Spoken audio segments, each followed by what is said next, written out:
உன் வழியை கர்த்தருக்கு ஒப்புவித்து அவர் மேல் நம்பிக்கையாக இரு, அவரே காரியத்தை வாய்க்க பண்ணுவார். ஒருவேளை இன்னைக்கு அநேக தடைகளினால நீங்கள் கலங்கி கொண்டு காணப்படுகிறீர்களா சகோதர சகோதரிகளே?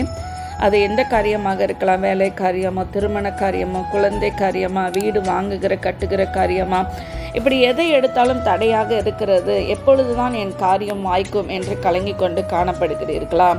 முதலாவது தடை வருவதற்கு காரணம் என்ன? சிந்தித்து பாருங்கள் சகோதர சகோதரிகளே. ஒருவேளை சில தடைகளுக்கு உங்கள் பாவங்கள் காரணமாக இருக்கலாம். நீங்கள் அப்போ பாவத்தை ஒப்பு கொடுக்கும் பொழுது ஆண்டவர் காரியத்தை வாய்க்க செய்வேன் என்று சொல்லுகிறார். உங்கள் நம்பிக்கை யார் மேலே இருக்கிறது? மனிதர்களை நம்புகிறீங்களா, ஆண்டவரை நம்புகிறீங்களா? ஆண்டவரை நீங்கள் நம்பி இருக்கும் பொழுது அவர் காரியத்தை வாய்க்க பண்ணுகிற தேவனாக இருக்கிறார். அவர் மேல் நம்பிக்கை வைங்க. அவர் உங்கள் பாவத்தை அறிக்கை செய்யுங்க.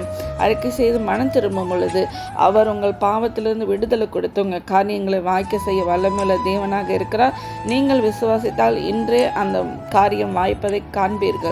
விசுவாசியுங்கள். நன்றி. ஆமென்.